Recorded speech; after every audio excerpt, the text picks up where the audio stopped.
Hello and welcome to Thank You Five, hosted by Straw Dog Theater Company.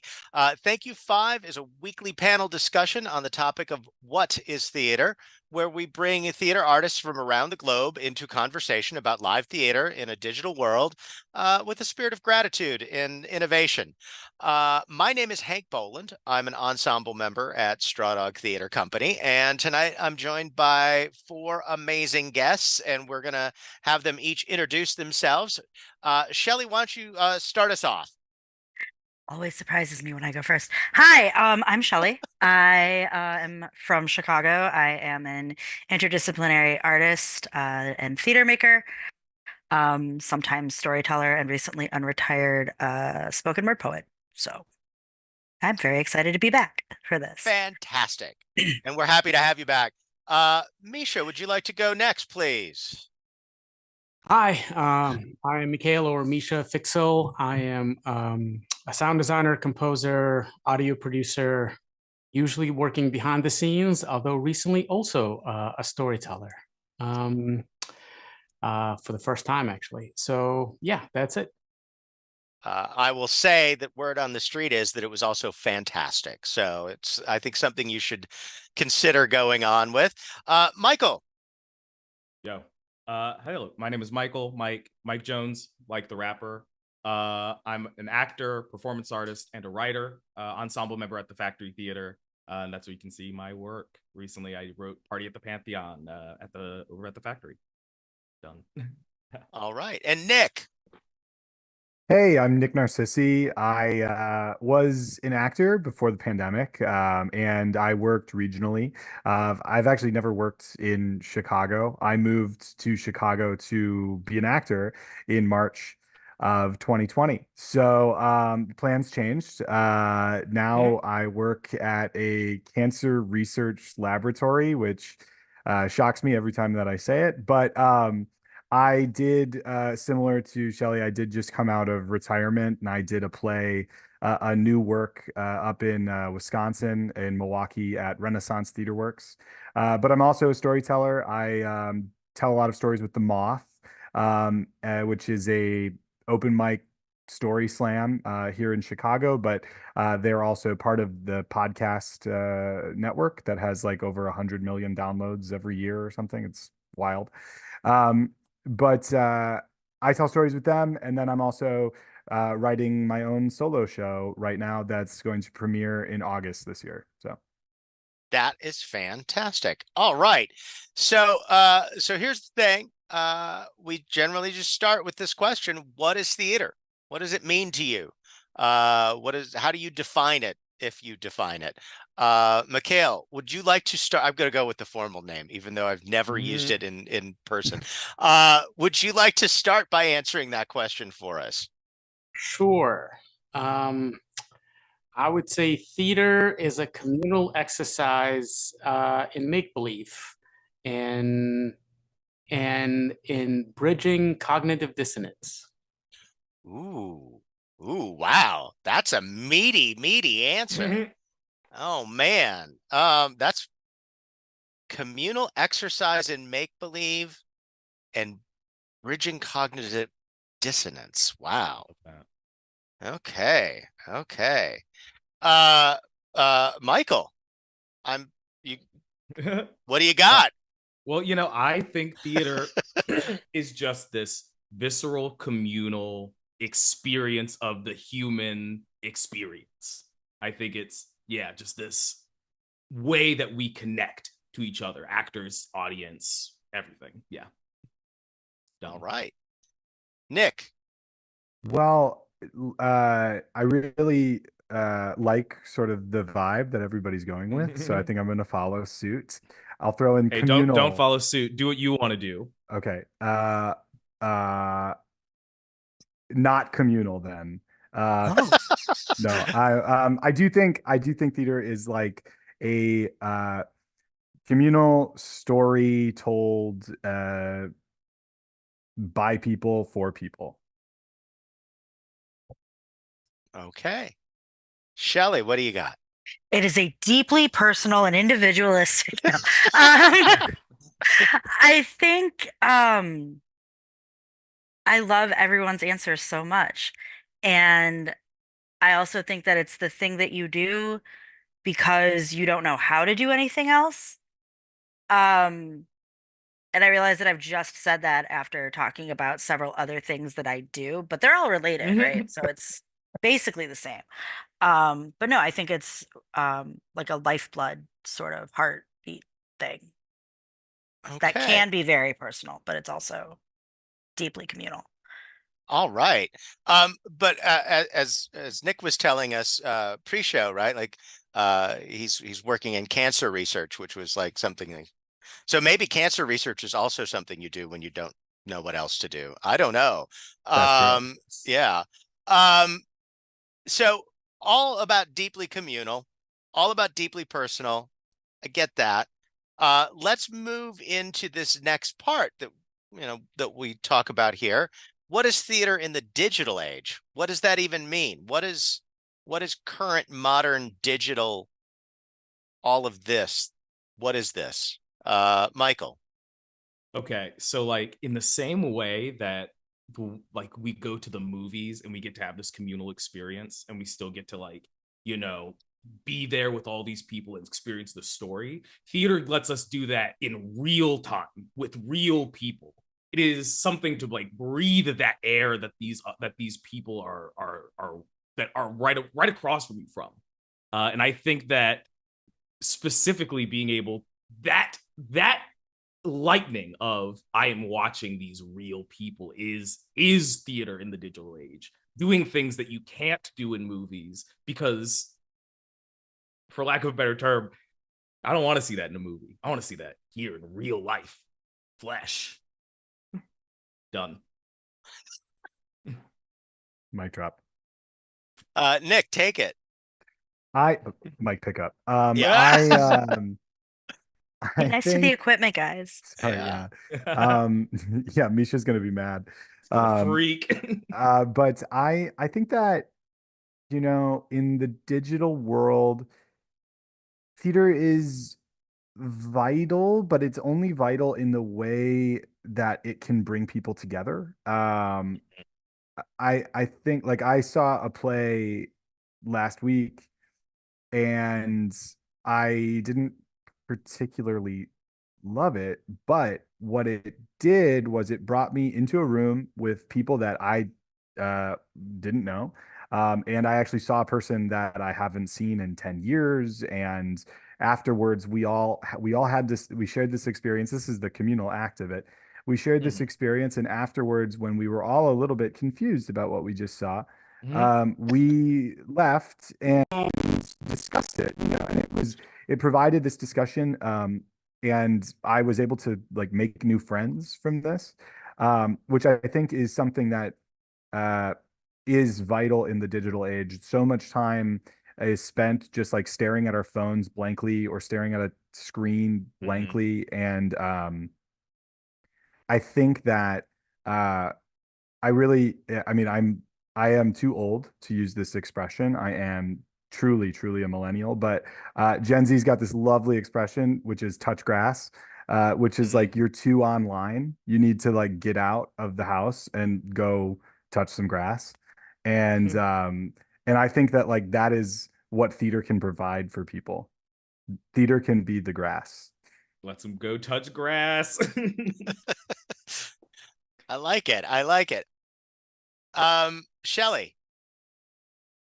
Gen Z stole that from Tumblr. I'm just saying. Um, there It's all were the internet. It millennials who all were comes from telling the internet. people to touch grass first. No. Ah, I think it's like the last place that AI hasn't Mm, fully tainted yet. Um, and I love that we get to be the holdout for that. mm, And to find ways to use sort of digital technology, different sorts of advancements, um, on stages and in this sort of format where you can tell that it's not just, one guy at a computer programming explosions. It's mhm. usually two because you have to have the lighting designer involved. But I think that in all of the conversations about, voice modification and voice acting being taken over by AI, or, even Stan Lee is going to be back in the MCU, apparently. Love that for nobody, but you still have to have the real human component and the real human aspect for the medium. And I think that that's probably the most important uh thing to keep in mind as it's more digital, because you are still live audiences, live humans doing the work. Um, and that makes it really special. And I think the faster we get to a point where that's more and more rare, I think it'll be more and more important to not take that for granted, which is really cool. All right. Misha, what are your thoughts? I would say that in the digital age, I think as a lot of other media is trying to sort of improve and solve its challenges and sort of optimize and erase, like Stan Lee is dead. We gotta solve that problem, and here it is. Here's the solution. Theater is in a unique opportunity to treat its very apparent limitations as a advantage, and as a unique sort of opportunity, and sort of a reminder of our humanity. Like there's a lot of conversations about like real humans, real, like it is this unapologetic human experience that I think has to acknowledge the impossibility of some of the things, and embrace them in a way that reminds us of our own limitations. That's my Nice. now. So one of the things you said, Nick, about like people staring blankly at screens, right? That to me is, I know sometimes people go to the theater and stare blankly at the stage, but not often, right? And it's the that engagement and the visceral and the like, when any of you watch a play online, I don't even know if people are still doing that. I think they do, but like what is keeping people from the blankly? What keeps people from the blankly? That's my question. I know that's a really weird question, but what is it? I think something that is going to keep people from blankly staring at the stage is like the connection between the actors on stage. I am an actor, so I look at everything in like an actor-centric way. Which, my last name's also Narcissi, so that like also, it kind of plays into that. But I think that it is a lot of the times the connection between the actors, because this play that I saw, I like I said, I wasn't a big fan. I will not tell you the name. We're not going to ask you to identify the play. Yeah. But the if you actors in tell it us are, where no, you I'm went just kidding. drinking, we can figure it out. That's we true. can So triangulate. Yeah. exactly. No, but I wasn't a big fan of like the script. I was a little unclear on the script. But the actors that were in the show were tremendous, and they were their connection between each other really brought something to life and kept us connected through the entire show, even though we were left questioning a lot of things at the end of it. So I think that something that is going to keep people from that dog alert on Misha's screen, Thank you. something that is going to keep people from staring blankly is the connection that the actors have to each other in the show. Okay. Anybody else got something? I was Yeah. gonna say, no, go ahead, go ahead. No, you're talking. You're talking. Okay. I was gonna say actually that like I think part of it is that like emotional connection, not just between, the actors on stage when they're, doing all of their good mechanics and everything, but I think also in the way that you can feel like the vibe in the room and be caught up in it as an audience member in a way that you can't with, you know, television or film Mhm. because while you can still feel feelings because of what you're seeing and interacting with, I think that you're not experiencing those emotions Mhm. in the same way. And I think that that's really incredible for, like you said, even if it is, maybe not a solid script, or maybe there were some tech aspects that weren't really there, or whatever it is, there's always still that like little nugget of, okay, but the actors were amazing, or Mhm. no, but I still experienced something, I still felt something. And I think that Mhm. that's um a different way of not just, doing your dissociation scroll for the day. And I think on top of that, I think we jump to all of these different things when we go to see a play, because it is one thing for me to get home, throw my stuff on the floor, and throw on another episode of Regular Show. Regular Show is my favorite cartoon. It's easy for me to watch another episode of Regular Show. It's easy for me to sit on my phone and scroll. It's another thing for me to get dressed, get my wife dressed, get on the train, get to the Goodman, watch whatever the Goodman's doing, and after that, after I've paid my money, I feel like I want to get my money's worth. And I think that's just kind of the nature of going out and doing something outside of your house in this world that we live in. So I think that just getting people into the door gets them to some point want to do more than just stare blankly. And I think that that's like the biggest, done. I would say I'm going to add to that though, Michael, that like I think that some people are definitely in you, Mhm. like with you, they are like trying to they're trying to, Mhm. sorry, my dog is Dog moving alert. around. Dog alert. No, I do agree with you though. Some people are definitely invested and they want to be a part Mhm. of it, but then some people also bring their husbands that just fall asleep, Mhm. and it's like we can't do anything about that. That is something that is also going to happen with this art Mhm. form too. With anything that's like happening in a live dark room, I think Yeah. it's going to be there's going to be some people asleep. I have a potentially hot take on falling asleep in theater, Go but for it. Yeah, I want to hear it. Fuck whatever conversation we're about to have. Yeah, I let's want to hear go. this. but before diving into that, I think that is kind of what I meant by the sort of the cognitive dissonance, uh, Mhm. which is um, it requires for both the audience and the performer to sort of bridge some disconnect. Like we all know, like we walk into the space, we know what the space is, and yet the play is asking us to imagine that it's something else. Mhm.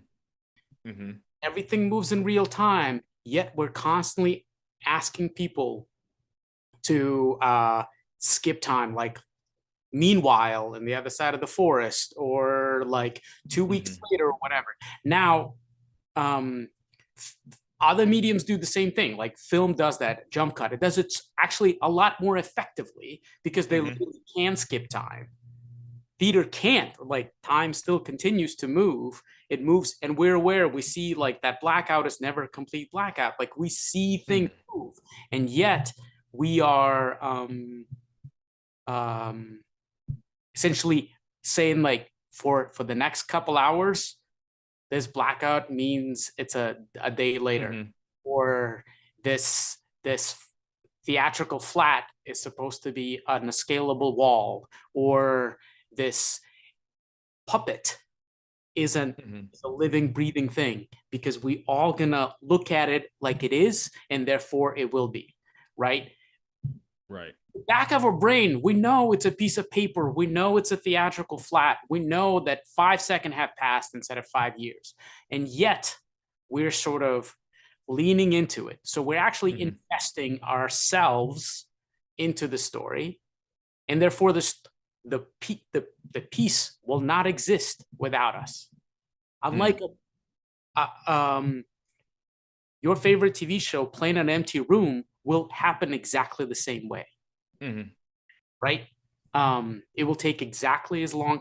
It will take. It will project the same amount of light. All of that, and yet being in that room. Now, there's other medium that are sort of like we talk a lot about storytelling, right? Like storytelling sort of is also in the sort of in real time and real moment, but there's not as much ask for investing us to complete the making of the thing, right? And so that's what I mean by like bridging the cognitive dissonance. We know it's not real, and yet we're going to say that it is, and we're constantly sort of just going to try to do that. I think that's a very useful thing, because what's happening with this, we're constantly sort of, it's just one directional. This is the one thing that requires us to kind of lean into it and finish it.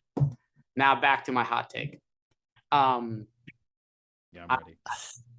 I do know that it can be tough for performers when that happens, and yet there's something dreamlike about a performance, right? Like it actually cues us to enter a dream state of some sort. Again, there's that sort of like lucid dream imagination. It's dark, it's comfortable, but also fantastical things are happening in front of us, just like in our dreams, right? Like it is, in a way, I'm not saying like that we should all just sleep in theater.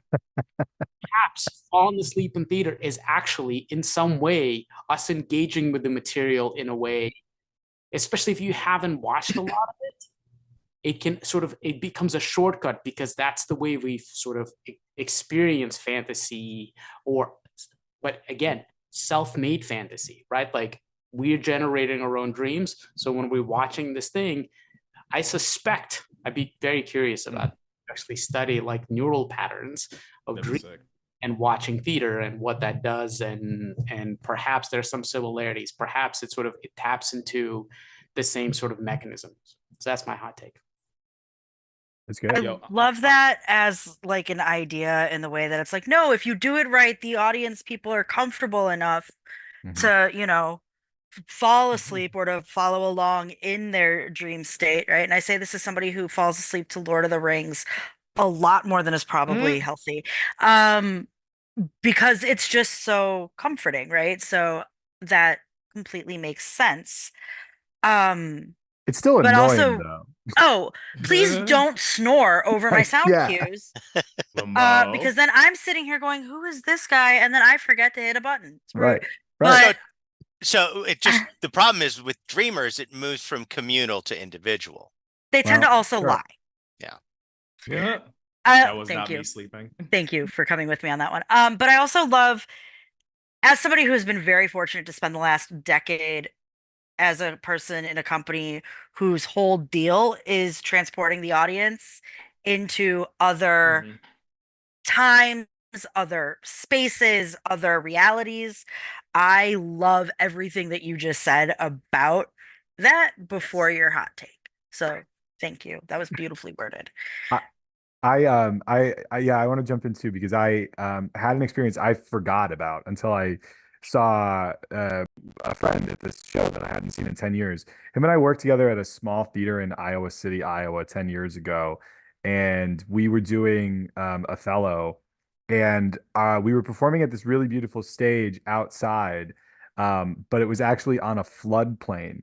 And so that summer, the Iowa River flooded, and we lost access to our stage. Like it was like you needed a boat to get to the stage. And so we had to cancel the show, but they wanted to do one last performance of Othello. And so we did it in a small black box, and we didn't have any of our props or any of our costumes. Again, they were trapped. We needed a boat beneath the ocean. Exactly. But So we just all did it, in chairs, on the stage of this black box. And whenever you were in the scene, you just kind of like stand up and walk down stage, and we were acting with each other. We were performing, and we didn't have any costumes. We didn't have any props, but there was a moment in the end of the show where Iago stabs Rodrigo, and they were doing it the way that they had practiced it, but without any swords or daggers or anything. And the audience literally gasped. They were shocked. It's like he stabbed him, and women were, it was hilarious to me because I was like, "Hi, we don't have any props. What are you guys doing?" But it's like they were so deeply invested in the story. They were bridging that cognitive gap that when he was stabbed to them.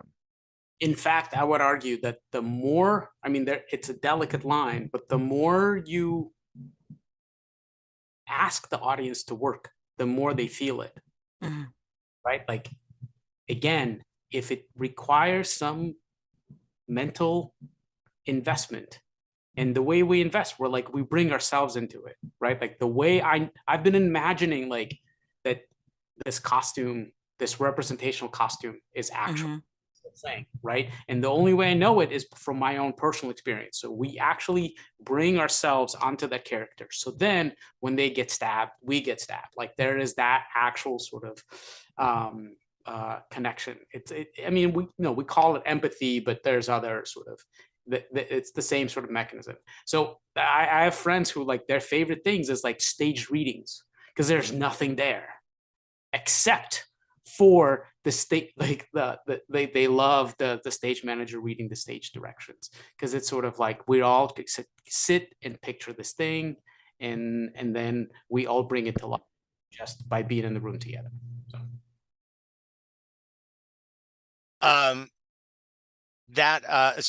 Okay, so I'm going to take a different tact. I had something I want to say, but I'm going to go in a different direction. Going to go a different way. Going to go a different way because all of you, to some capacity, are writers. And now since Misha's crossed this bridge with us, have performed and had performed your own writing. See. What is that like? I know that's a big, broad sort of question, but I want to say, I can say something real quick. Absolutely. I perform. I don't know about you guys, but I consider myself a performance artist. I consider the storytelling and the things that I create as performance art, not just I'm not like, not to say like, I'm not a storyteller, I'm not a blah, blah, blah, but that's the term that I like to use. And in that, the stuff that I write for my close personal friend and client, Hamilton Beach, who you can follow on his own Instagram, is very different than the things that I write for, let's say, Party at the Pantheon, the show I just did at the Factory. The idea that a performance art piece that I write is coming from and inherently trying to reach different goals than a play would. And so I think as far as when I think about performing, or rather when I get my close friend and personal client Hamilton Beach ready to perform, I think a lot about how what I am doing is less for an audience and a lot more for me. The painting that I make is less for the money I will make and more for the expression that I get out of making this thing. And that's kind of how I feel doing performance of the things that I have done. Yeah. I'm sorry, it's such a hard punctuation. Okay, so this is, I'm going to air some factory theater dirty laundry. We started doing that during the pandemic because people would talk over each other a whole bunch and people would stop sentences and start them again. So now if you say done, you're finished with the sentence. You're done. Done. I'm sorry, Shellie. No, that was beautiful. And having been in those production meetings, I know that was a great idea. Yeah, you guys should definitely do that. No, I think it's interesting as like as an actor, it's still like saying someone else's words, and it's still a character, and it's still not me, which is a different sort of feeling than doing poetry or storytelling, where you go up there and nope, I'm still me, and this is what you've paid to see, and you're stuck with it. Like, and there's something that's more, something that is very different when I'm performing, and when I'm doing a storytelling or doing a poetry slam or anything. Is one of my favorite things being in the booth is clocking audience reactions, like hearing somebody gasp when somebody gets stabbed, or have like watching people be like, what is happening? That is so cool. Or trying to figure out how we did an effect or something. I love that in the booth. I have absolutely no awareness of it when it's just me and the music stand and wildly gesticulating while trying to have bars. Like, I have no idea what happened in the last 10 minutes.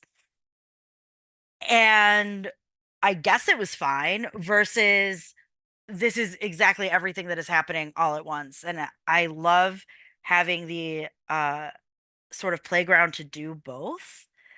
But also it's very different when you're doing it for yourself. Like, this is my angry protest that I'm about to yell, and this is, my feelings on, fat phobia or whatever other things I talked about the last time I was on stage, and I don't know because I was gone.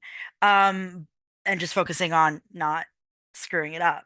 But having it where it's your own words versus still somebody else's is very very wild for experience.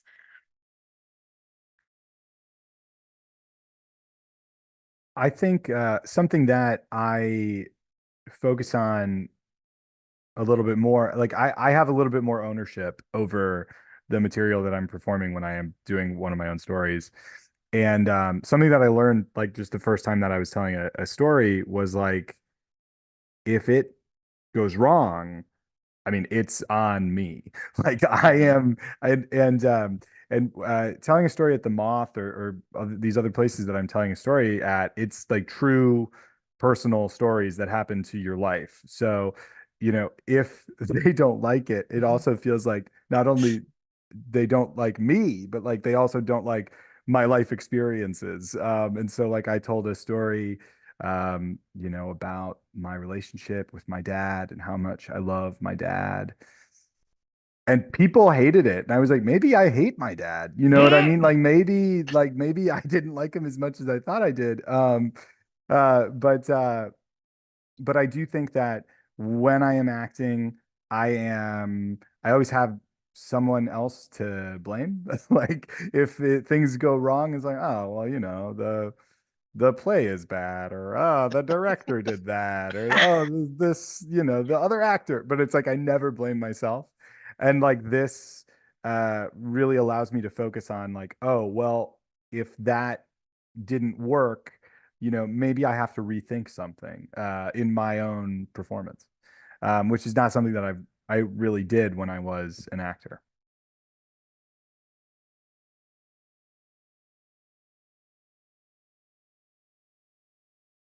Misha, you got any thoughts on this now that you have I mean, I got a pretty limited sort of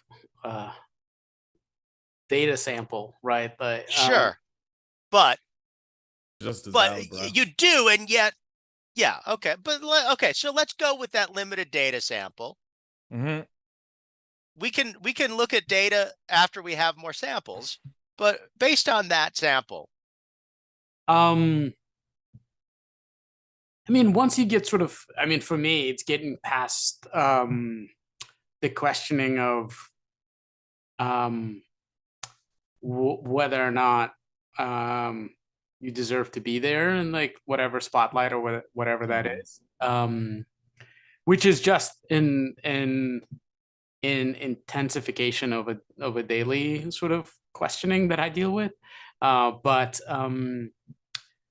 once you get past that, then it actually gets into and the vulnerability. I agree with all of that. Like sort of like you're your own.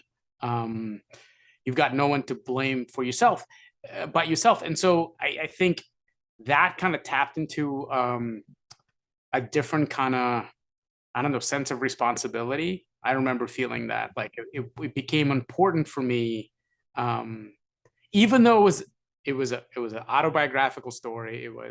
There was still a need to, if I'm going to be asking for their time, I want to take care of them and make sure that it is worth their time. And it's not just entertainment, but I'm taking the time to like land it, to slow down, to make sure that they get it, right? Like if you write the joke, you want it's not on them to get it, it's on you to deliver it, if that makes sense. So there was that sort of realization. And I remember even feeling in the middle, it's like, oh, it is as much about them as it is about you. And so therefore, like, connect with them, right? You giving them this gift or whatever, make sure that, you know, like when you pass in the ball, that they're ready for it, type of thing, whatever the sports ball analogy. So yeah, it's this sort of why is it like this shouldn't be about me, and then it's like, oh, it's not about me, it is about us, it's about them. And so that was my experience doing that. And also didn't help that I was doing it alongside with like some veteran like storytellers with whom I've worked many times, helping them craft their stories through the craft that I sort of come with. And so it was just an interesting mirroring and compare and contrast kind of experience.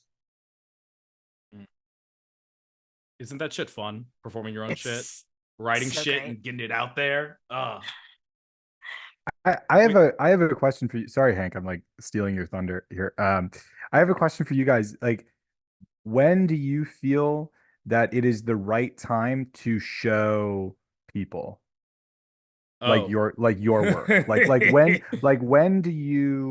when do you feel like, okay, I can now like solicit feedback, or I can now like, you know, just send this to a friend? Like I'm sort of experiencing this right now, where I've kind of backed myself into a corner where I just told my friends, like, I will be sending you these drafts on these dates to keep myself accountable. But I'm a week away and I feel not ready at all. So like, how do you guys manage that? Like, when do you feel it's the right time to bring other people in? So I have people in basically every step of the way, depending on like the project and where it is, or what it is. So like I have written, so like plays, I basically like write my first 10, 15 pages and I send them to somebody. And I'm like, hey, does this play look like it has legs? Am I barking up a tree that looks good? And then like from that point, I might, you know, take my 10, 15 pages and send them out. Party at the Pantheon and my second play, Inheritance, were both done with the Factory Theater 1050 project, which is basically just that. I met up with some people. I would send them my drafts. They would keep me accountable, and I found that really worked. And I feel like especially for plays, really like that kind of, hey, feedback. I love it. I love all of it. Please tell me if you think these pages are good. Where it's going is good.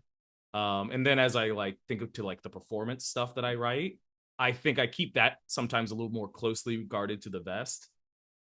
A little more like I'll tell Jasmine, my fiance, about it. But other than that, I'll be like, okay, I think I have this done ish. I think I have an idea, and I'll run it by a couple of people, my brother, a couple other people like I trust with like performance, small group of people. But even that, it's like a lot of, I kind of just need to hear how people resonate. It isn't about like, they say, oh, I think you should do this or that, and I do that or this. But that kind of like, oh, here's what you're feeling from it, and I know how I want you to feel from it. So this is how I can take that and morph that into this and that. And that's you never know how audiences are going to respond to the things that you say and the things that you do. So I think just being able to have people, even if you feel like it's not ready, they'll tell you why it's not ready, and you'll come out of that with so much information on how to make it better. But you won't know it because you feel that way right now because you've been looking at it for forever by yourself, and someone else will give you what you need. And even if that all you need is, yeah, this is good, keep going, done. I love a workshop process. I love being involved in a workshop process. I love picking apart other people's stuff.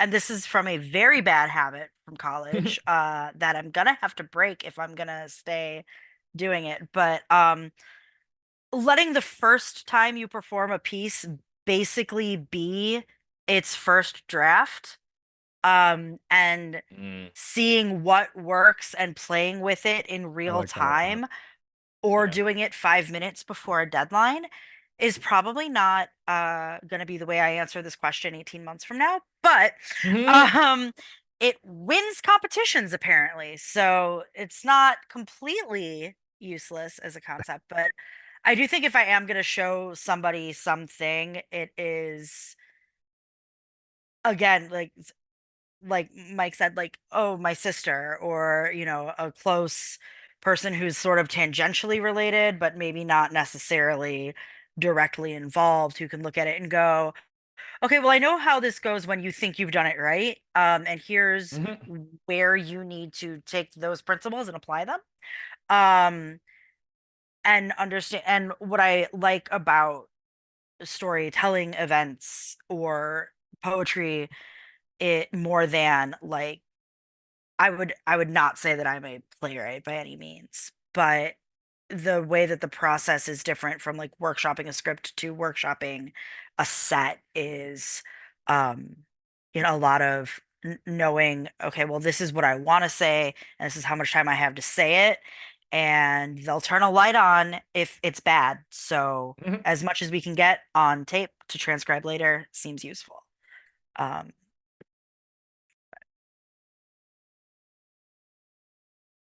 I would just sort of jump in and kind of second the idea of kind of like the workshop process or some sort of standardized approach as far as meeting with specific people on specific times. I mean, that has been my experience.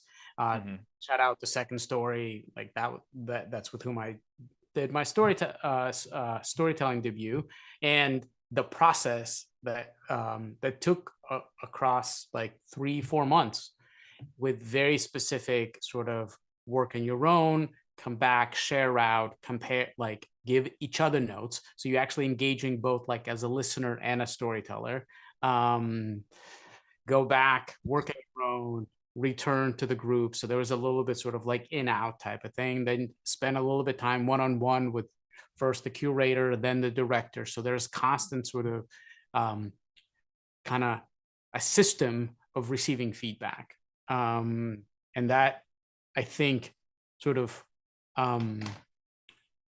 takes it out of the guess game of like, when you're ready, it's like, this is the process. And more importantly, you're there to do that work for other people as well, right? Like, so there is, it feels less like me, and more like we're here doing this thing to kind of collaborate on something that is bigger than all of us. But in sort of just listening to you all talk and myself reflecting, I'm used to getting feedback. I get feedback on stuff on a daily basis. I generate content and there's people give me yay, nay, adjust. But this is the first time I'm getting feedback that technically I don't need to, right? Like it's there for my benefit, but I'm not writing to someone's spec, and I'm not at the service of something else. And so it's quite a unique sort of the exercise of like, all right, what am I gonna sort of receive, but hold steadfast to sort of the idea. And then to like Michael's point, like, oh, I see why I'm getting this feedback. That doesn't mean that I should cut it. It means that I just need to reframe it so it accomplishes the thing that I thought it was happening. So it's just, that was a fun sort of novel experience for me. Nick, I got a question for you. I know, hey, hell yeah, it's catching on. I'm Yes. telling you, keep it for all of your Zoom meetings, dude. It will change your fucking life. Anyway, Nick, I have a question for you. Because I know you said you're in the process of writing your piece right now. When it goes up, is it going to have a director, or are you going to direct it yourself? Do you know what the plan is on that front? Yeah, no, the plan is definitely to have a director. I've actually asked a friend of mine already to direct. I already have guaranteed performances. So That's awesome. So I would say that director is the first person you should be showing this to. I think that, especially because they will already be part of it to this degree, and it's already such a personal thing. I think if you can't trust that person with your confused drafts, I think you have a bad director. Sure. Good So point. I think that for your situation, especially with this piece, that's what I would most recommend for you, man. Just say, hey, Yeah, here's that's a what it great looks point. like now. Also, it's gonna help them when they have to go, oh yeah, this is the thing I'm directing. Yeah. I thought I was directing a tea party. Right. I have some guaranteed performances already. Oh yeah. Because I know like I would never write this unless I actually have a deadline. And so I'm not gonna make myself look Real. like an idiot on stage. So I got these performances, and then I was like, I should probably write something. So yeah. Is that the wrong process? Because that's what I've been doing. I think that's it. I think that's the process. I see no errors in this. Cannot fail. Flawless. All right. So we're closing in on the hour. I didn't get to ask like why theater, whence theater, wherefore art thou theater, or any of the other W questions that I had intended to. But maybe we can get to some of that. But right now, I'm going to do a round of thank yous. And while I'm doing that, I want you all to be thinking about a recommendation, right? A text, a play, a script, a craft book sort of thing that you can recommend and share with each other and our audience at home. And while you are prepping that, I will go ahead and do the thank yous here. Hold on, where are they? I had them right there. Awesome. All right, so it's thank you 5. We got 5 thank yous. Thank you number 1 to officehours.global, Guy Cochran, Edwin Ruiz and Mondo Machine, and KBH Media for all the production help and the technical, making sure that all the technical parts of the show were possible tonight. Thank you number 2. The show's made possible by Straw Dog Theater Company and its ensemble members. Straw Dog is run on a free theater model, and our main stage productions are available to anyone free of charge. The only way we can make that happen is through your generous donations. So if you would like to, you can hit strawdog.org about making a donation, about becoming a sustaining monthly member. Please come check that out. There's links to in the show notes. Speaking of ensemble members, thank you number 3 to Kyle Hammond for creating and producing the show. He's a big fan of number 3. And thank you number 4 to our audience and community who watch every week, whether it be live or on delay, and they chime in and they participate and they ask about coming on to be guests. Without you, without community, this would be 5 people talking to themselves. And luckily, it hasn't ever been yet. So thank you so much for watching. And thank you, number 5, to our amazing panelists for being here this evening and sharing your brilliance and for jumping in and asking each other questions. It's been awesome. I love this. It's been great talking to you and listening to you. And so with that, I'm going to go with, what do you recommend? Who wants to kick us off on the recommending daisy chain? I'll jump in. I'm actually gonna recommend a podcast. It's one of my best friends in the world, Jules Strope. They actually did work with Straw Dog on The Mask Macabre many years ago. And they do a podcast called The Pod Has Been Cast. And it is a sci-fi Dungeons and Dragons epic. It has some amazing actors in it, and yeah, it's truly it's brilliant. Wonderful. Who's next? I want to throw a shout out to Factory Theater Ensemble member and good friend Zach Piercy. Just finished the rounds of what's the word, nominations and awards for his new play Fiona. You can find that on his new play exchange page. Would highly recommend. Play about a performance of this woman reading letters addressed to a woman named Fiona, found in a drawer. I'm not going to say much about that from there, but it's very interesting, very cool stuff about legacy and who we are and what we leave behind. Done. Awesome. Great. Shellie, Misha, Shellie, you go. Okay. Recommendations. Let's see. So there's a that's tangentially related, I feel, called Conflict is Not Abuse. You can pick it up at the understudy, so it's super related. And it's a lot of really great points about communicating and sort of situational based alchemy and how to make sure that the organization that you are running or the event or whatever it is that you are being not a dick. And I love that, and I think that everyone should read it. And then if you're looking for cool stuff to listen to, and this is about to become a shameless plug for a music video that's about to drop, that I worked on, but there is a band from Kenosha, Wisconsin called Would You Kindly? There's a question mark in it. It is a BioShock reference. Yes, it is. Their new single, Ain't That a Shame, just dropped a few weeks ago. And the video that your girl worked on will be out in a few weeks. So you should listen to them. They're awesome. Fantastic. Misha, what do you got? Well, the first thing that came to mind was I just I caught a performance of Grenfell. It's St. Anne's in New York, so I don't know if they're going to be touring this around the States, but this is a piece of documentary theater about the fire in Grenfell Tower and this project, low-income housing projects in London, that I think is just a brilliant piece of storytelling theater and does all the things that I sort of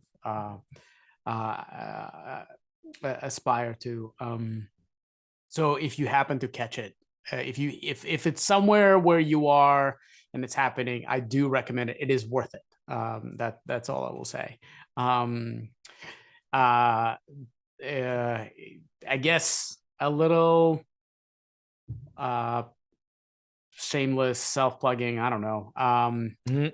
Port of Entry, the immersive theater project with APTP. I do think it is some of the coolest stuff happening in Chicago, and I want that piece to go on for forever and become sort of a staple in that neighborhood. And so that can only happen if it continues to have audiences. The content keeps changing, so if you've seen it, it will be different by the time you come back. So I recommend checking it out. And then as a book, is and I know there was the TV show, but I read the book first.